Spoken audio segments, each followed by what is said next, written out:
mi Cristo, por Él y para Él.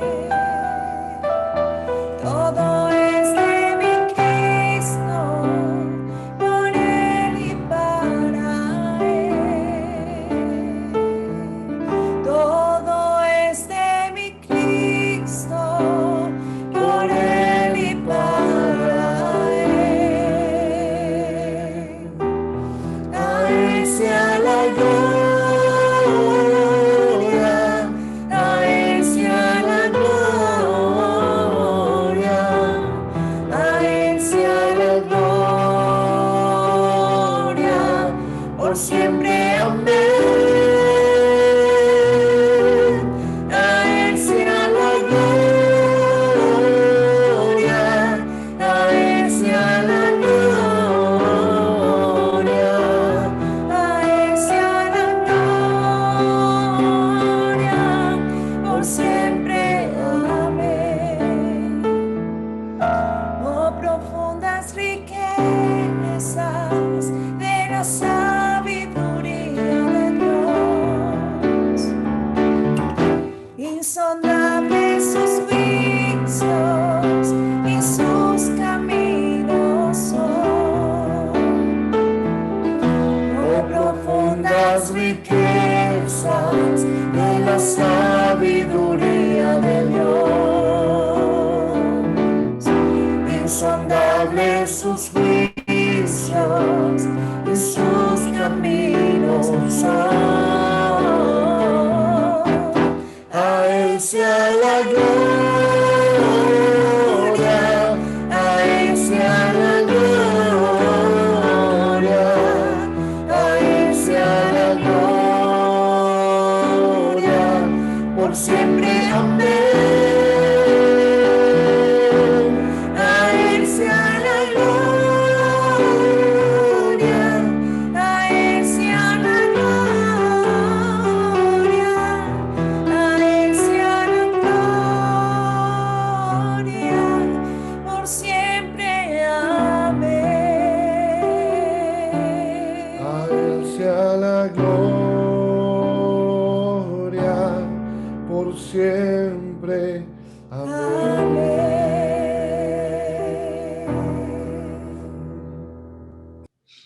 Amén. Dios les bendiga a todos. Doy la bienvenida a todos los hermanos, pastores, tanto de las zonas como el área metropolitana.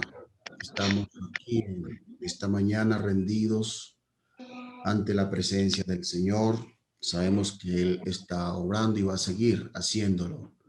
Gracias, hermana Luz Marina. También le damos la bienvenida en esta mañana por la intervención. Hermano Orbeín, Dios le bendiga. Muchas gracias por aceptar la invitación de estar con nosotros. Y bueno, predíquenos la palabra. Bienvenido. Bueno, cordial saludo para todos. El cuerpo directivo del distrito número 9. De igual manera, todo el amado pastorado, ancianos y pastores jóvenes. Y a todos los que se encuentren conectados, igualmente a las hermanas. Ana Luz Marina, cordial saludo. Y gracias por la invitación para participar de este día de devocional. Antes de entrar en el tema, quisiera compartir desde que, bueno, yo creo que orar y ayunar es fundamental en la vida de todo cristiano, obviamente. Entendiendo que el ayuno es el sometimiento de algún asunto a la voluntad soberana de Dios. Siempre me ha impactado la manera como David oraba por su hijo, ¿no?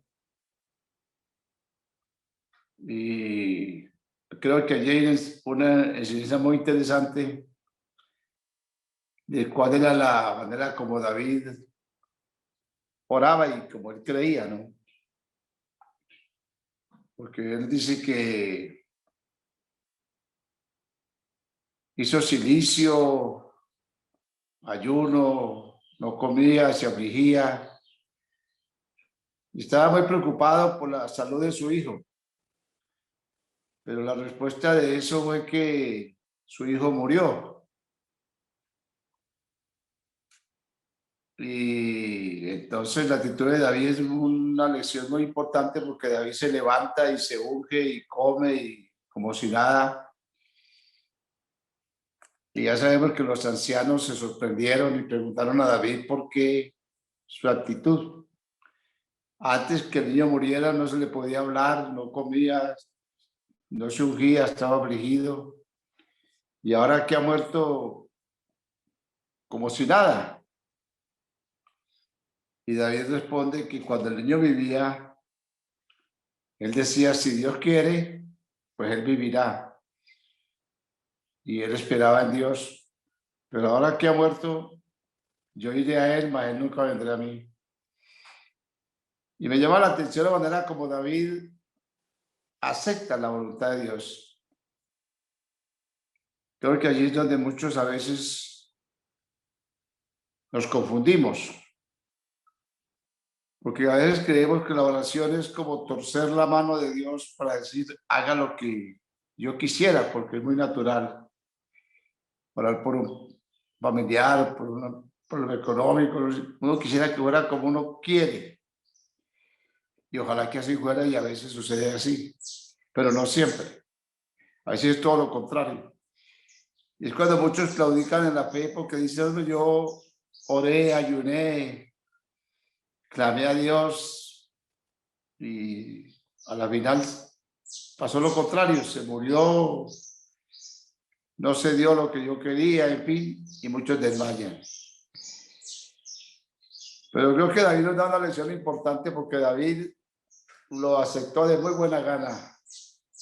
Y él dijo, es la realidad. Yo voy a ir a él porque él ya murió, pero él no va a volver a mí porque igual no es posible. Entonces se entiende que David oraba y sometía a la voluntad de Dios su petición. No fue como él que hubiera querido, pero al final reconoció que Dios es soberano y lo que él haga está bien. Una breve reflexión sobre la oración y el ayuno que siempre me ha llamado la atención y he enseñado a la iglesia de que así se debe siempre orar. Que Dios haga su santa voluntad. Y verdad que estamos viviendo tiempos muy difíciles, pero Pedro dice que no os sorprendáis como si alguna cosa extraña esté aconteciendo. Pues sí, es extraño en cierta manera, pero es el cumplimiento de la palabra de Dios. Yo creo que los cristianos, por lo contrario, debemos darle gracias a Dios en todo esto porque hay un cumplimiento literal, físico, de las cosas que hemos predicado por tantos años y que hemos creído, que ahora las vemos palpables de que la palabra de Dios se cumple. Entonces dice Pedro, no os extrañéis como si una cosa extraña, por fuego de prueba que os ha sobrevenido como si fuera una cosa extraña, ¿no? Es lo que está dicho por la palabra de Dios. Pero gozados, dice él, porque en todas estas aflicciones siempre saldremos victoriosos, así en apariencia perdamos. Yo ya he perdido familias de este problema del COVID, han muerto familiares. Y seguramente que mucha gente también está sufriendo el dolor de lo que estamos viviendo. Pero bueno, en todo y por todo, como ya sabemos, damos gracias a Dios. Una vez más saludo al hermano Excel, como supervisor, hermano Manuel, hermano David, y a todos los directivos del 9. Gracias a Dios. Esperamos la pronta recuperación del hermano Andrés. Dios lo ayude. Y duele, indudablemente, ver tanto hermano pasando por esta situación tan difícil. Yo quisiera, mis amados pastores, que en esta mañana meditáramos sobre un tema que tiene que ver con hijos de otra generación, hijos de una nueva generación o de otra generación. En realidad, yo creo que el convertirnos realmente a Dios debe haber cambiado o debe de cambiar el rumbo de todas las cosas. Porque es una experiencia que parte la historia de nosotros en un antes y un después. Debe ser así. No digo instantáneamente porque gracias a Dios por los procesos para no llegar a ser lo que hoy en día somos, por la gracia de Dios. A veces ve mucha gente acariciando o disfrutando los triunfos en Cristo, disfrutando las bendiciones en Cristo, y le parece que es cosa fácil. Pero a veces lo que uno no sabe es el proceso de esa persona para estar ahora disfrutando lo que está disfrutando. Por dónde ha pasado, solo Dios sabe. Pero gracias a Dios por todos sus procesos, porque son los que nos forman y los que nos capacitan para poder hablar.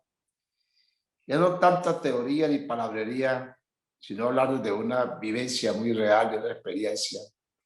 Pero todos son procesos, todos empezamos soñando, anhelando y predicando cosas que ni siquiera entendíamos. Yo recuerdo el primer mensaje que yo prediqué fue un fracaso, porque cuando me bajé de la plataforma los hermanos dijeron: hermano, ¿usted qué predicó? Yo no le entendí eso. Y yo sinceramente le dije: pero yo lo entendí, hermano, pero pues ¿cómo va a ser? Porque uno antiguamente predicaba, era con pasión. Ojalá que eso no se haya perdido. Era con una pasión y decía cosas que ni siquiera sabía, pero no se preocupe que también los ángeles dijeron cosas que no sabían, porque no sabemos todo. Pero que había una pasión y un deseo de dar a conocer algo que ni siquiera entendíamos, pero que gracias a Dios, porque por los años hemos venido entendiendo que sí, teníamos razón y Dios había comenzado un proceso, una obra en nosotros. Decía yo que una conversión parte de la historia. Me gusta mucho siempre hablar de lo que es la nueva criatura. Si alguno está en Cristo, no trata de estar en la iglesia pentecostal, ni la adventista, ni la bautista, ni una determinada denominación, porque muchos pueden ser que estén ahí, pero una cosa es estar ahí, otra cosa es estar en Cristo. Pero dice la Biblia que si alguno está en Cristo, es una criatura, porque de ahí nace todo, de ahí parte todo. Porque las cosas viejas pasaron y ahora vienen todas nuevas, dentro del proceso de lo que Dios quiere hacer con nosotros. Dios no llamó a los hombres por lo que ellos eran, sino por lo que Él iba a hacer de ellos. Qué bueno entender eso. Dios no pensó en ninguno de ellos porque eran, sino por lo que Él iba a hacer y lo que está haciendo en cada uno de nosotros. Porque Dios, así es que Dios trabaja. Hay procesos en Dios. Dice Isaías 53 que de cárcel y de juicio fue quitado, pero su generación, ¿quién la contará? Su generación. Nosotros somos parte de una nueva generación. Ser parte de esta generación es totalmente otra cosa. Yo siempre que miro el mundo como está y como vive el mundo, te digo, realmente, oiga la redundancia, nosotros vivimos en otro mundo.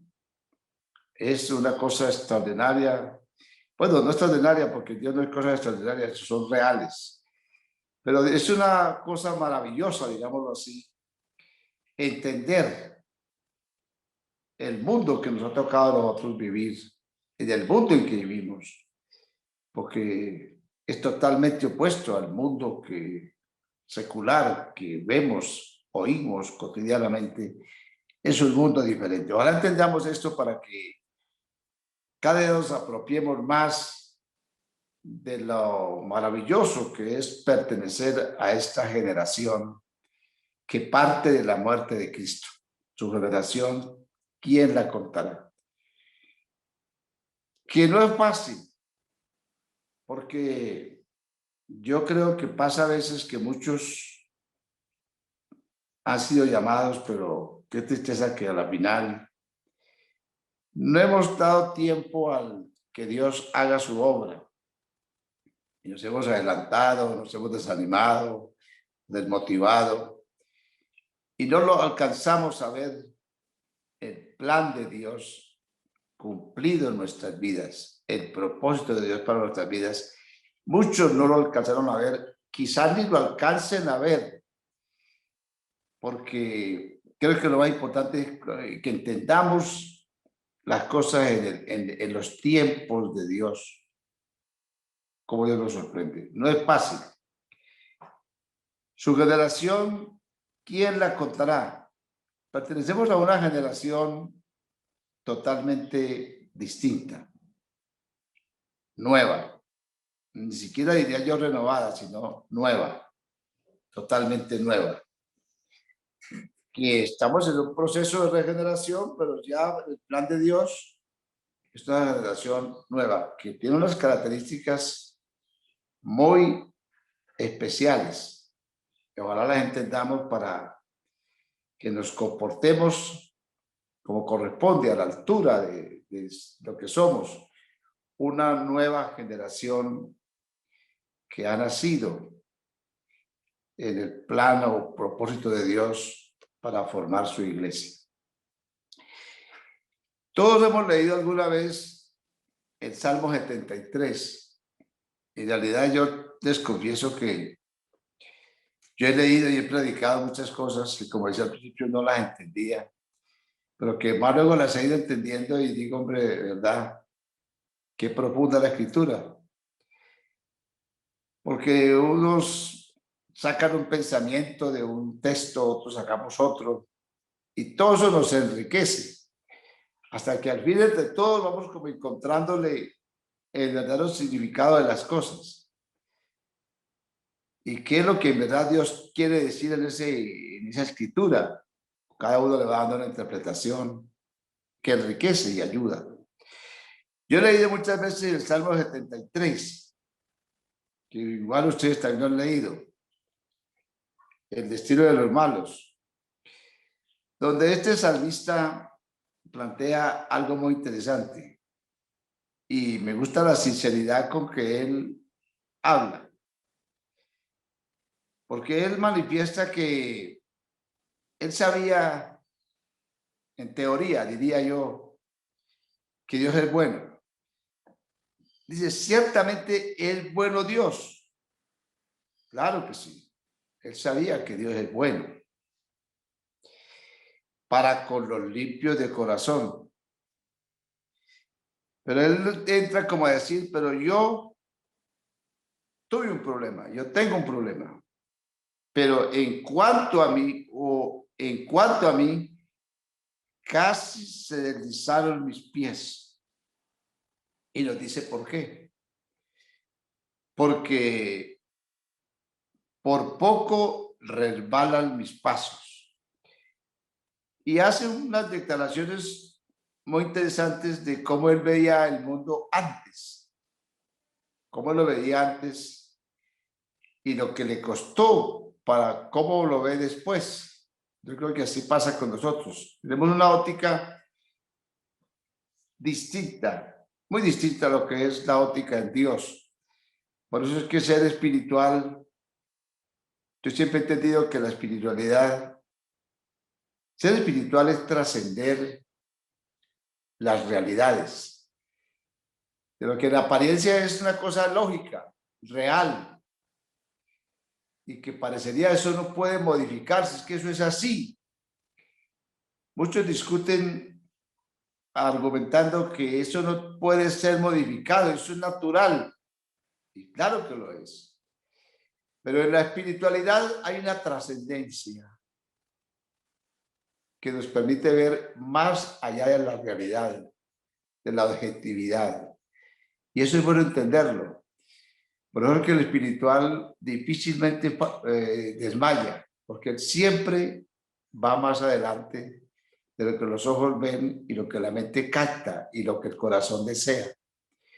Siempre hay una visión de las cosas, hay un deseo de las cosas, y eso no es un pecado porque ese es el instinto natural. Pero lo espiritual supera esas realidades.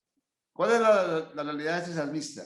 Él se puso a analizar algunas cosas y tuvo envidia viendo el mundo exterior, viendo cómo dice que de los arrogantes, y sobre todo le llamó la atención la prosperidad de los impíos. Entonces dice, no tienen congojas por su muerte, todo su vigor está entero, no pasa nada con los mortales.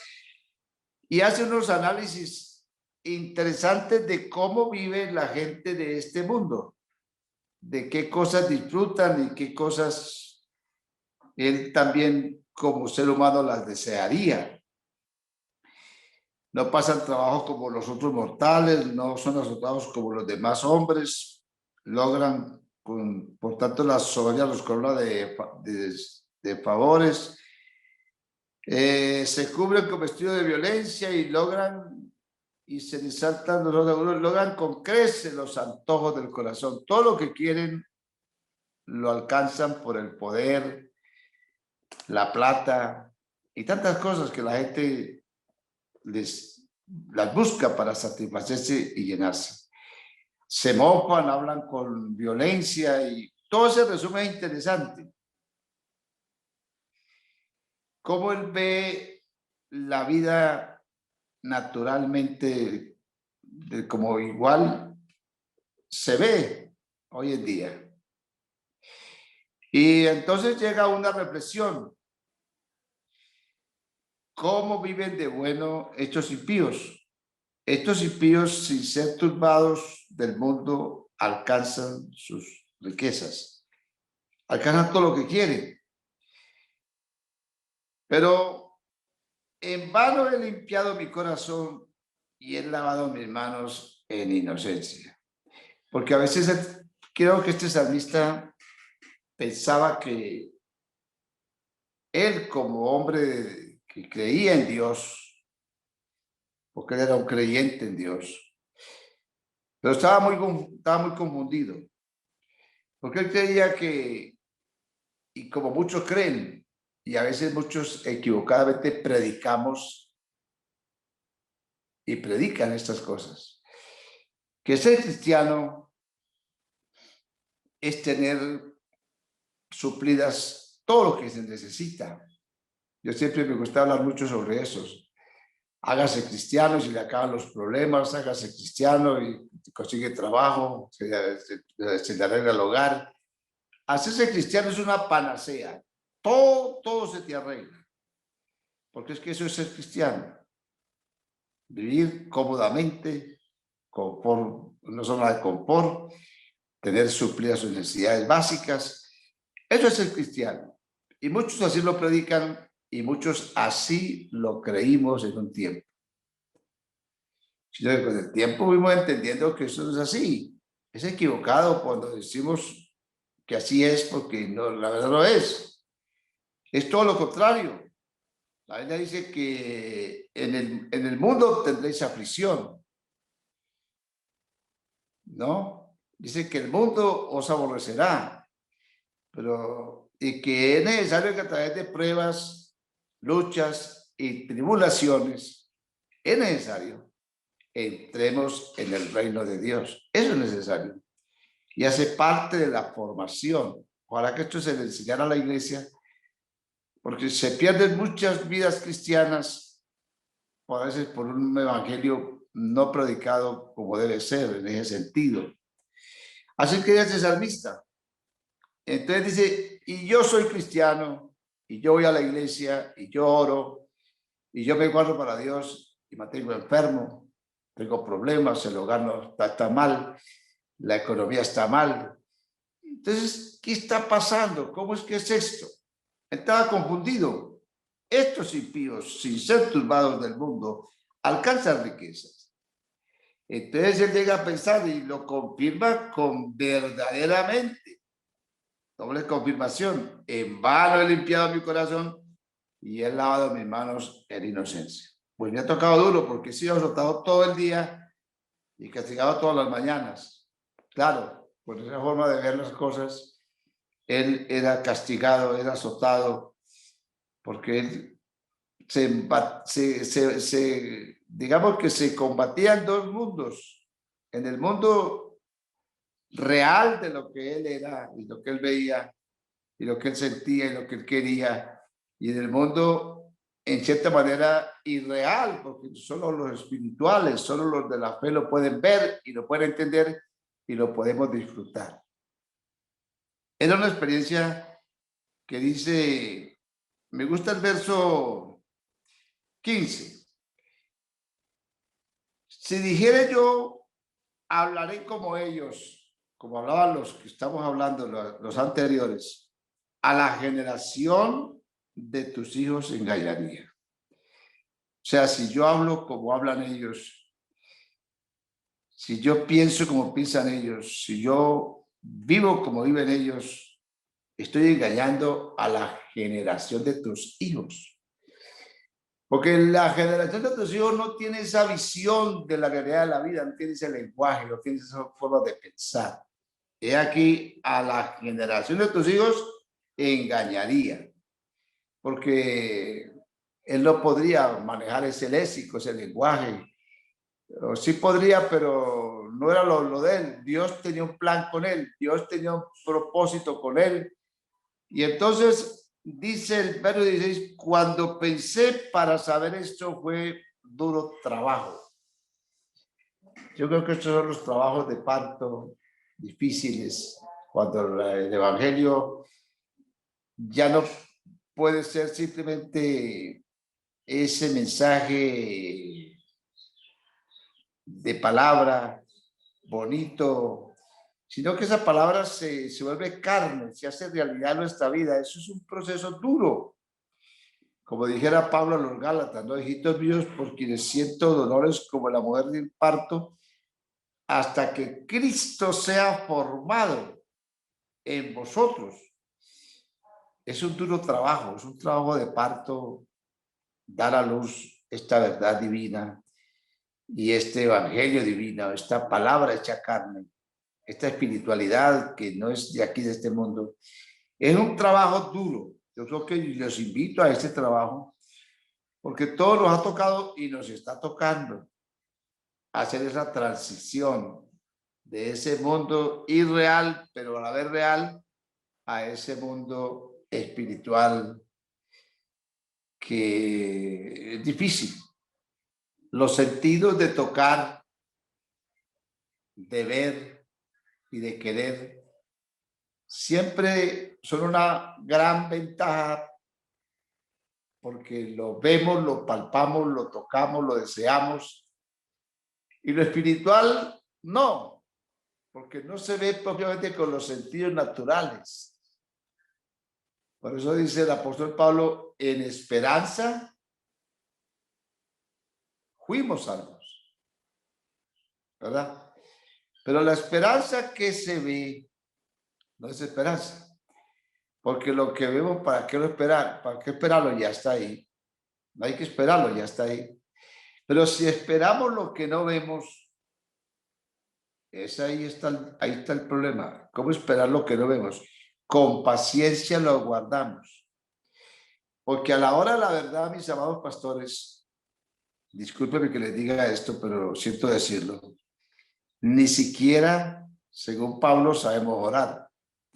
Porque él dice, ¿y qué hemos de pedir como conviene? ¿Qué es lo que te conviene a ti? ¿Qué es lo que me conviene? No lo sabemos. No lo sabemos.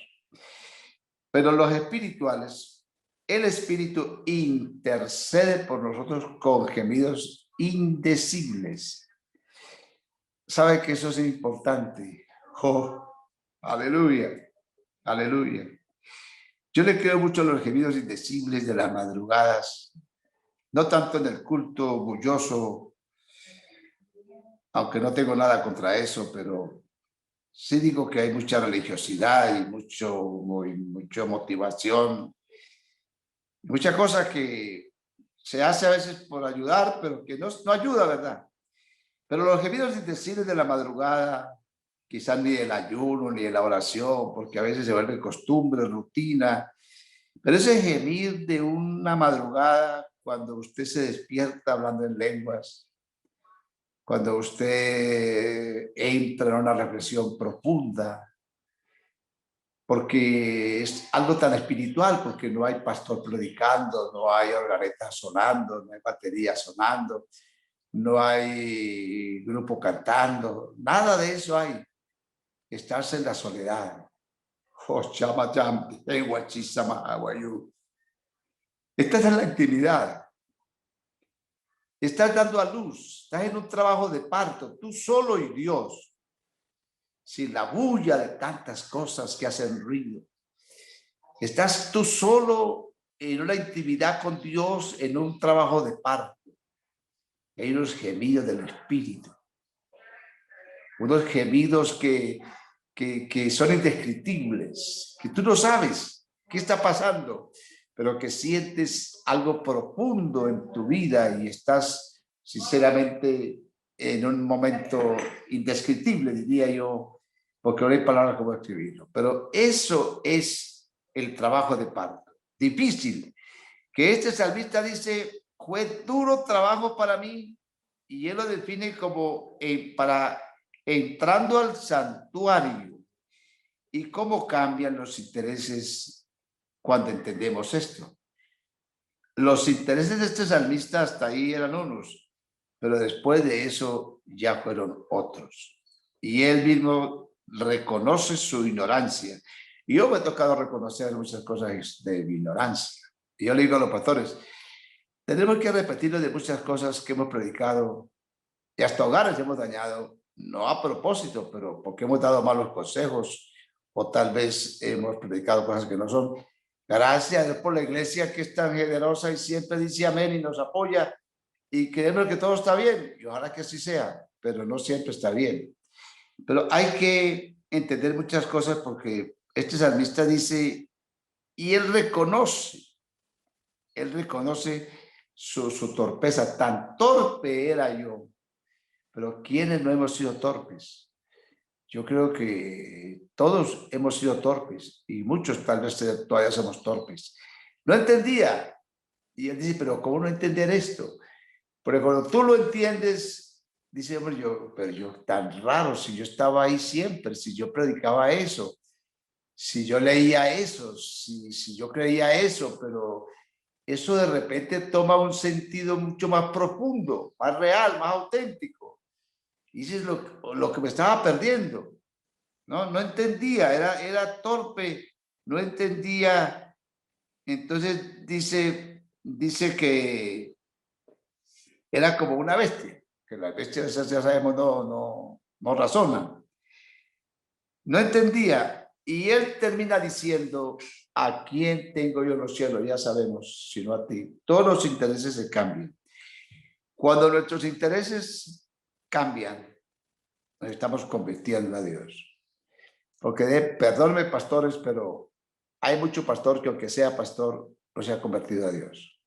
Qué pena decir esto. Y ojalá que no lo diga por ninguno de ustedes, que esté hablando con hombres conscientes de estas cosas y que algún día nos convertiremos como deberíamos convertirnos. Porque el hecho de ser pastor, de tener una licencia, no está diciendo que estamos convertidos. Hay pastores no convertidos y eso ya lo sabemos y lo hemos visto. Pero hasta que no nos convirtamos bajo esa prerrogativa de esa experiencia, de ese gemir, de esa liberación interna, de que se dé a luz lo que está dentro, porque ese es un proceso interesante, porque ustedes saben que después de eso hay un nacimiento profundo y entonces viene una capacidad de ver, de pensar y de actuar muy diferente. Ustedes como pastores ya saben que el natural no percibe las cosas de Dios porque son locuras. Esto es una locura. El carnal está ahí en esa etapa de este salmista, entre una etapa de las cosas que él quiere como ser humano y no son pecados, son naturales, y las cosas que realmente le convienen, como lo que está Dios haciendo en su vida.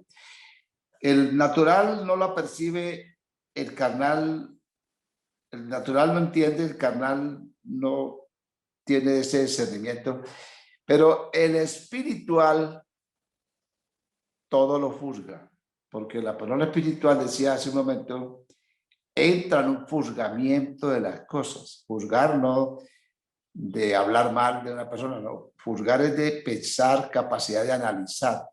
Juzgar, analiza. Entonces el espiritual ya es analítico de las cosas. Es una ventaja que uno se vuelve muy analítico de quien predica, a quien le recibe el mensaje, a quien no lo recibe.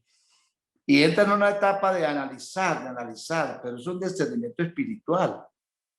Y gracias a Dios, porque yo sé que mucho pastor ha entrado ya en esa etapa. Y esa es una etapa maravillosa.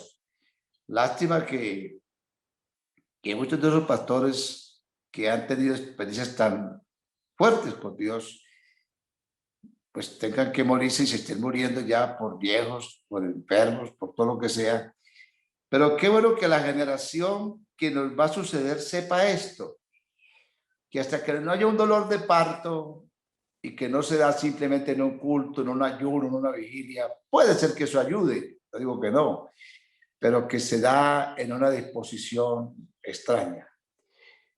Mis experiencias con Dios, y no digo que estén en las suyas, pero han sido realmente muy particulares. A mí nadie me dijo que orara en el monte, pero a mí me gustaba orar en el monte. Nadie me lo dijo y no lo aconsejo. Vaya a adorar al monte porque es que Dios habla. No digo eso. Yo lo hice. Y en mi vida han acontecido cosas que yo no las digo porque sonarían arrogantes, confundirían la mente de algunos, no las entenderían, me las callo. Pero que sucede, sucede. Cuando Pablo dice que fue al tercer cielo del Espíritu, bueno, Pablo no, pero dice, conozco un hombre que hizo eso, ya sabemos a qué se refiere. Yo entiendo en cierta manera por el Espíritu, digo, pues, hay cosas en la Biblia que realmente están por revelarse, están por manifestarse. ¿Y a quiénes manifiesta Dios esas cosas?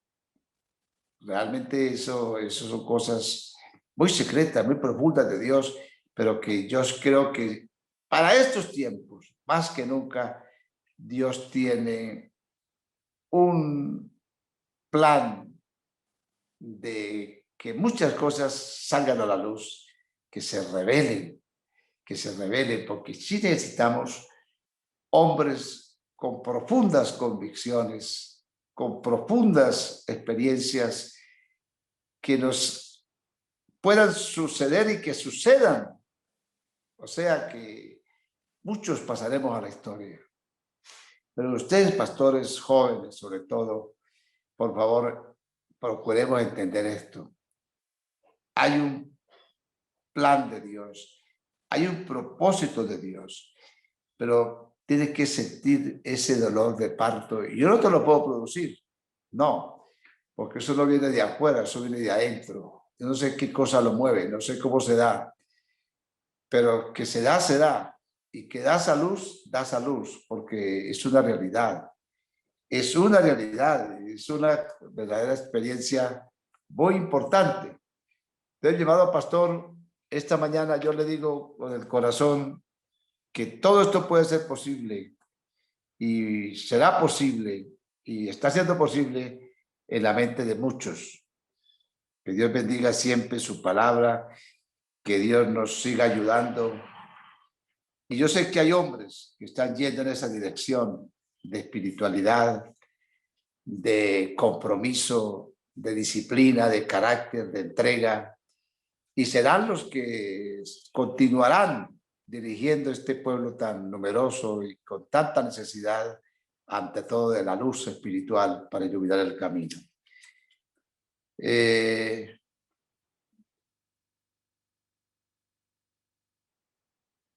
Entonces, mis amados pastores y hermanos, yo les deseo a ustedes toda la bendición de Dios, que Dios les ayude para que podamos ir entendiendo y tener discernimiento de estas cosas que son a veces indescriptibles. En esperanza fuimos salvos. La esperanza que se ve no es esperanza, pero si esperamos lo que no vemos, con paciencia lo aguardamos. ¿Y qué hemos de pedir como comer? No lo sabemos, pero el Espíritu intercede por nosotros. Que sea el Espíritu que interceda por nosotros para que hagamos oraciones como realmente convienen y para suplir necesidades que realmente sean, quizás no las nuestras, sino como Dios necesita de nosotros. Yo les invito a una oración esta mañana y dejo ahí la meditación para no cansarlos mucho y espero que Dios confirme su palabra. Soberano Dios, doy gracias por los que con humildad y con sencillez de corazón entienden y reciben tu palabra en sus corazones para una transformación de sus vidas plenamente hasta el entendimiento pleno de lo que es tu voluntad en cada una de nuestras vidas. En tu nombre santo, Señor Jesús, te lo rogamos. Así sea, Señor. Amén.